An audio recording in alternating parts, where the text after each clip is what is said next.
Hello, everyone. How are we doing? I am excited to be back for chapter 6. This is such an exciting chapter. It's so interesting.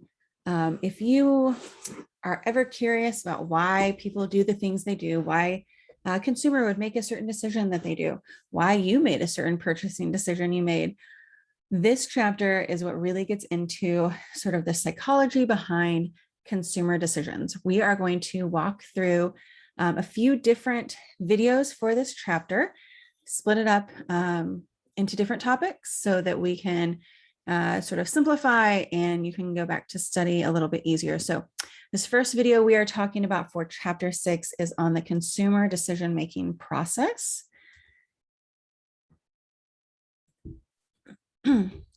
So before we jump into that, let's just define a term here. This chapter is basically about consumer behavior. And we define consumer behavior as the process individuals or groups go through to select, purchase, use, and dispose of products in order to satisfy their wants and needs. Now, today we are going to focus predominantly on the selection and purchasing of products, but it is important to note that this also includes the use, how consumers use them. For example, baking soda has hundreds and hundreds of uses that consumers have come up with, and the company has actually utilized some of those in their advertising. And then disposition or disposing of products is also a really interesting topic to get into. It just really isn't generally the focus of most of our consumer behavior chapters in college, but it is really fascinating and interesting to think about how it is that consumers get rid of products that they no longer need or want or have used up or whatnot. So we will jump into the consumer decision-making process, and part of that is to think about that not all decisions are the same. And one of the biggest things that affects our decision-making task is going to be how much effort we have to put into it. So for example, when you go to the grocery store and buy laundry detergent, that is a very different decision than deciding where you're going to take a date for dinner.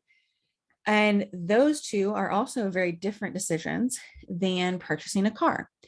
Those are very different levels of effort. They have a different level of what we call involvement. Typically with higher, more expensive products, we have a higher level of involvement. And that also lends itself to this idea of extended problem solving, where we are going to go through every step of the consumer decision-making process because it's so important to us that we make a good choice.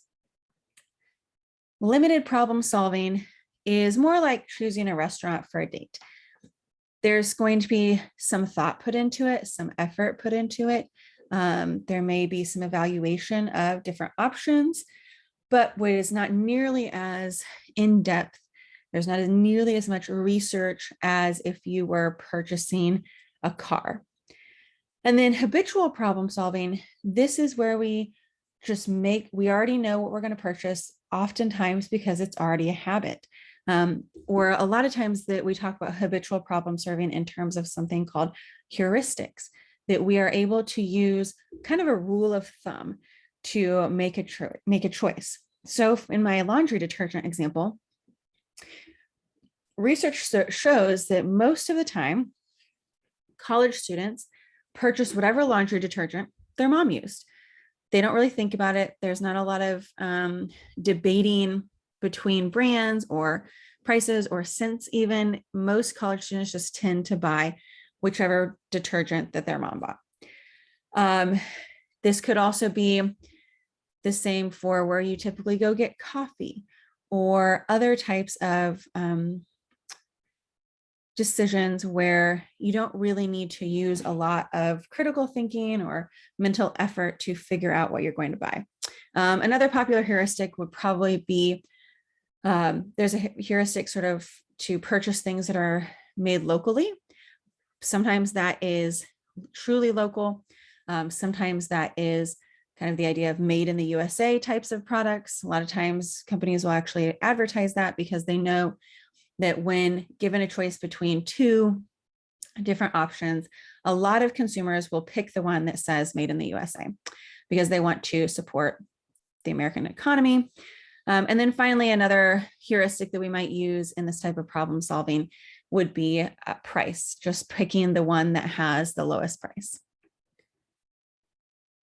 So here's a nice little chart that gives you kind of the difference between extended problem solving and habitual decision making. Okay, so you can see again here, we have high involvement for the extended problem solving. The example they give is a new car as well. The risk here is also a factor. It's extensive, maybe it's complex. So how high is the perceived risk? What types of information do consumers typically look for? Again, with cars or houses, maybe engagement rings, colleges, there's a lot of careful processing. You're really going to go out and search and actively try to figure out the pros and cons of different models or options. Then with the learning model, this is very cognitive. We are really thinking through the information that we found. And in terms of marketing, for this type of decision making, we are going to provide information in a variety of different ways. For example, for realtors who are helping sell houses, they would make sure that the house is listed on all of the major websites that show different houses like Zillow or realtor.com. They would make sure that there's lots of information available to them so that the consumer can be educated about the product that they're looking at. And then habitual decision making is effectively the opposite. Again, looking at something very relatively unimportant, simple, not very expensive. A lot of times we will respond to things like environmental cues. Maybe it's on sale or there's a big display when you walk into the grocery store that just sort of convinces you to buy it right there. A lot of times this is something where an ad that shows the product in a certain setting or has a upbeat jingle and can otherwise create a positive attitude can be effective. And this is where we are, again, actively making sure we have those point of purchase displays, a product display, perhaps a special sale going on that weekend or whatever. So this is the consumer decision-making process. Again, if we are going through extended decision-making, this is where we are going to make sure we're definitely going through every single stage of the process. There's no skipsies over here. So with the decision stage, there's also an associated psychological process. So we're going to kind of walk through these, but the stages that every consumer would go through would be problem recognition, information search, alternative evaluation, purchase decision, and post-purchase evaluation. So we are going to focus most of our discussion on those first two, but we'll also talk about the rest of them. And we're going to briefly talk about those psychological processes that go along with those decision stages. Here is a nice little chart from your textbook that just shows this decision-making process in an example. So in our example, we have Brandon who just is sick of his car breaking down over and over and over again. So he decides to get a new one. And then he goes through each of these steps. So problem recognition. This is our first stage of the decision-making process. This is going to happen whenever we see a difference between our current state and our ideal state. So this could be something like my car broke down again, and I just have decided that this is it. I cannot handle the pain to get it fixed again. And so there's a difference between where I'm currently at with a broken down car and where I'd like to be with a reliable car that meets my needs.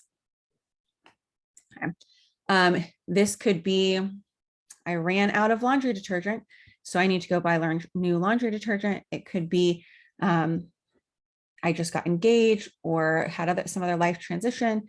And so I need to go find something, a wedding dress. I need to purchase an engagement ring for my loved one. All kinds of different types of problem recognition and levels of problem recognition. Most of the time, this is something that the consumer kind of just comes upon because of something that happens in their life. But there are times when we can sort of stimulate problem recognition. This is sort of that idea. Sometimes marketing can show people that they need or want something that they didn't even know they needed and wanted before they saw it in the ad. All right, so here's a few sources of problem recognition that I kind of mentioned. We have run it out of stock. We're dissatisfied with something that we purchased, so we're going to try a different one, a different brand, a different color, a different scent, whatever. Maybe new needs or wants. I think a good example here would be things like you graduate college, you get a job at some sort of business, and most of the time kind of need a new wardrobe, right? So whenever you go through a life transition, which we will talk about at some point, this is a good time for marketers to get your attention, because oftentimes you do have these new needs and wants, and you haven't developed a lot of brand loyalty or retailer loyalty at that point. So wedding, when you get married, when you graduate college, when you have your first child, those kinds of things, when you retire. Then we have related purchases, related products. So if you think about, you decide to take up golfing, you have a new need or want. So you need golf clubs, but you also need a whole bunch of other things that go with it, right? You need the balls, you need the golf bag, you need tees, you need divot tool, golf shoes, a polo shirt, all kinds of related products and purchases, so that you sort of can have the whole set of things. So there's a wide variety of things that marketers can do to help you, make those, choose a certain brand for those related products. Then we have marketer-induced recognition, which I'm going to show you an example of in a second. And then we have new products, which sometimes are which are kind of related here. Technology is probably the best example of new products, things that we just didn't know that we needed before.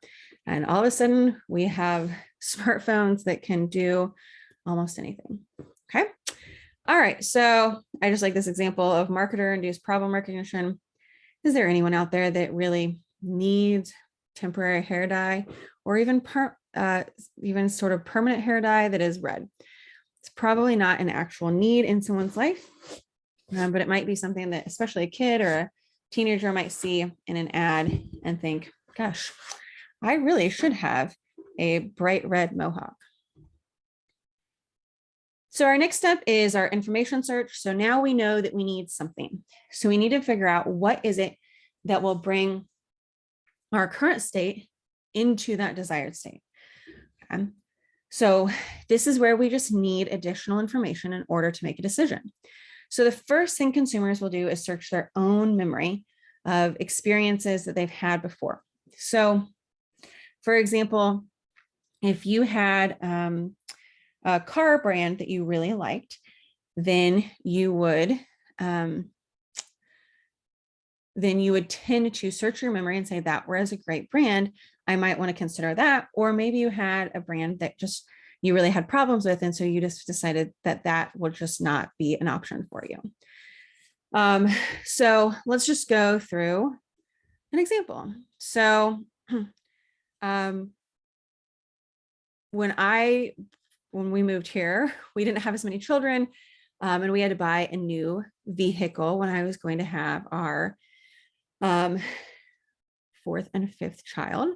And so we waited for a while. We knew we needed a bigger vehicle, and eventually our other vehicle just started to break down. Like every 2 months it was breaking down. And so we finally said, okay, it's time to get a new vehicle. And so we searched our memory and we said, okay, here are the brands we don't like because we've had bad experiences with them. And so let's consider other brands. And then we started searching out other just alternatives that would be out there, other information, going to car dealers, looking at websites and things like that to figure out what our alternatives were. So most of the time in an extended search situation, like a vehicle or house, our memory and environment, the things close to us, is generally inadequate. It's not enough that we really do need to go seek out additional information. Sometimes we might be able to say, I had a good experience with, maybe it's something like I really like that flavor of coffee creamer, so I'll get it again, or that was awful. I need to try something new, but I don't really need to go search out a bunch of additional information for that decision. Okay. I just think this is a funny little cartoon. Word of mouth is a excellent form of information that consumers look for. Consumers really value word of mouth. They find it to be authentic, to be credible. And as marketers, we definitely want that type of credibility. And sometimes we can influence word of mouth, but we definitely cannot always control word of mouth. Okay, so when we go out to look for additional information, we are probably going to look at personal sources. Maybe you ask your friend about, what their favorite restaurant is or what kind of car they like. Maybe you ask your parents their opinion, a mentor, a spouse, or a significant other. You might have market sources where you actually go to the store and look at the options. You might talk to a salesperson at the store, like a car salesman, or the salesman at Best Buy, who is supposed to know a bunch of things about laptops. You may look through public sources like Consumer Reports, or even online. You may look up reviews of different products that you're looking at, whether it's vehicles or something really inexpensive, like, I don't know, a new calculator on Amazon. All right. You may look through your personal experience as well. So all of these things are going to play a factor in your ultimate decision, and they might be places that you would go look for information. The next step is going to be the evaluation of alternatives. So now we've done a bunch of research. We've figured out what alternatives are out there, but now we need to cut the alternatives from everything that's out there in the world to the products or brands that we want to actually consider and are kind of in our top list of things that we might purchase. So if we think of this evaluation alternatives, we do have all the brands out there. But even if we've done a bunch of research, a lot of times we still are not going to know all of the brands that exist. And so the evoked set of brands are going to be the ones that we have thought of that are on the list at all. We haven't really cut down the list, but this is just the list that we can think of. So if you think about, if I said, where are you going to go? What restaurant are you going to go to for lunch? You're not going to mention every single restaurant in Spartanburg, but that would be our top set of those blue ones, all the brands that exist. All right. You will have a smaller number of brands that come to mind when you were asked the question, what restaurant do you want to go to for lunch? So it is going to be from that evoked set of brands that you actually are going to be making your decision. The next step is going to be product choice. Well, let me go back. So to continue our example, when we went to purchase a new vehicle, we knew we wanted something that was bigger than a minivan, but was also easy to get in and out of. And so we narrowed our search. The evoked set of brands for us really was all of the available brands, because there just aren't that many options when you're looking for something that's bigger than a minivan, something that seats more than 8 people. So we had a very limited set of brands that made 9, 10 or more seat vehicles. So then we come down to product choice, which is our step 4.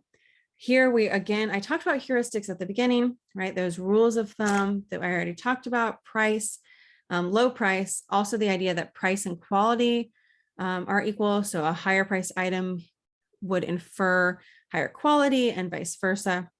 Brand loyalty fits in here as well. I talked about country of origin earlier. So for us, we had narrowed our search down to a 10-passenger Ford Transit and a 12-passenger Nissan Envy. We decided that the suburbans and things like that really didn't actually seat that many more people, because if you wanted to fit 9 in, you really had to put someone like up front in the middle, which we were not really willing to do. And so one of the other things that comes down to sometimes is availability. I'm sure you guys have noticed that in the past little bit, we have had some supply issues. And so in certain times and also certain industries, supply can be an issue as well. And so for us, we were really just looking for either of those options that were in the area. Lots of people actually will fly across the country to purchase a big van like that. We didn't want to do that. So we just happened to find one actually on Facebook, and we're able to purchase it privately, which was fantastic.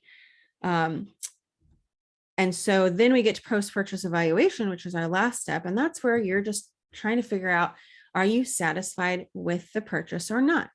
Right. And so sometimes maybe you have an overall level of satisfaction, and then levels of satisfaction on different criteria, different parts of the purchase.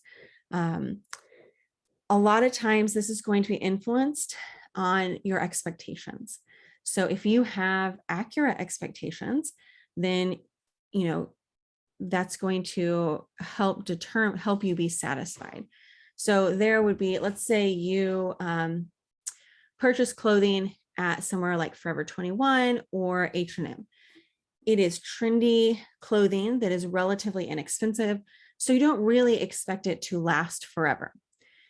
Whereas if you purchased higher end clothing that it has higher quality materials, you would have a higher expectation in terms of how long it would last and how easy, and taking care of that.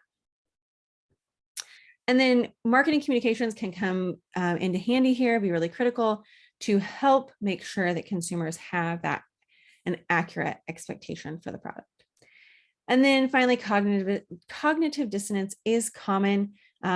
This is where we might be a little bit dissatisfied, but naturally we will look for things in our environment and information that confirm our choice for us, because we don't like to be wrong. So overall, our decision making is we're going to have a variety of different levels of effort, and that is going to be based on how important the purchase is and the perceived level of risk that we have. And marketing can be really important, really at every level of the process. Marketing can play a role in making sure and helping consumers reach the point where they purchase our brand. And that is the end of this particular part of the Chapter 6 discussion. So we just talked about the consumer decision-making process, and you can find the next video, which is on internal influences of consumer decisions. And you can find that one next.